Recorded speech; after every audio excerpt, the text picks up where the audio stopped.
Guys welcome back to breaking goods. இந்த video என்ன update பார்க்க போகிறேன்னா, பிரபல நடிகரோட படத்தோட ஷூட்டிங்கில் ஸ்டண்ட் மாஸ்டர் மோகன்ராஜ் அவர் காலமாயிருக்காருன்னு சொல்லி தகவல் கொடுத்துருக்காங்க.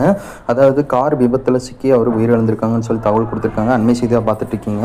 அதாவது வேட்டுவம் படத்துலேருந்து வந்து பார்த்திங்கன்னா ஷூட்டிங் நடந்துட்டு இருக்கும்போது ஸ்டண்ட்ஸ் மாஸ்டர் வந்து பார்த்திங்கன்னா மோகன்ராஜன் அவர் வந்து கார் ஸ்டண்ட் பண்ணியிருக்காரு. அந்த டயத்தில் எதிர்பார்க்காத டயத்தில் அவருக்கு வந்து அந்த பலத்தை அடிபட்டு அங்கேயே உயிரிழந்திருக்காங்கன்னு சொல்லி தகவல் கொடுத்துருக்காங்க. இவர் இந்த படத்தை வந்து நம்ம ரஞ்சித் சார் தான் டேரக்ட் பண்ணுறானே சொல்லாங்க.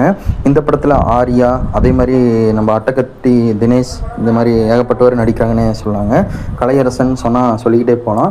ஏகப்பட்டவர் இந்த படத்தில் நடிக்கிறாங்க. ஆனால் இப்போ வந்து பார்த்திங்கன்னா ஸ்டண்ட் மாஸ்டர் மோகன்ராஜ் அவர் காலமாயிருக்காங்கன்னு சொல்லி தகவல் கொடுத்துருக்காங்க. அவர் வந்து அந்த ஸ்டண்ட் பண்ண வீடியோ வந்து இணையத்தில் செம வைரலாக பரவிட்டு இருக்குது. அது பார்க்கும் போதே ஒரு மாதிரி பகீர காட்சியாக தான் இருக்குன்னே சொல்லாங்க. இப்போது அண்மை செய்தியாக கிடச்சிருக்கு. இவங்க குடும்பத்தாருக்கு ஆழ்ந்த இரங்கல் நம்ம பிரேக்கிங் குட்ஸ் சேனல் சார்பாக தெரிவித்துக் கொள்கிறோம். நன்றி.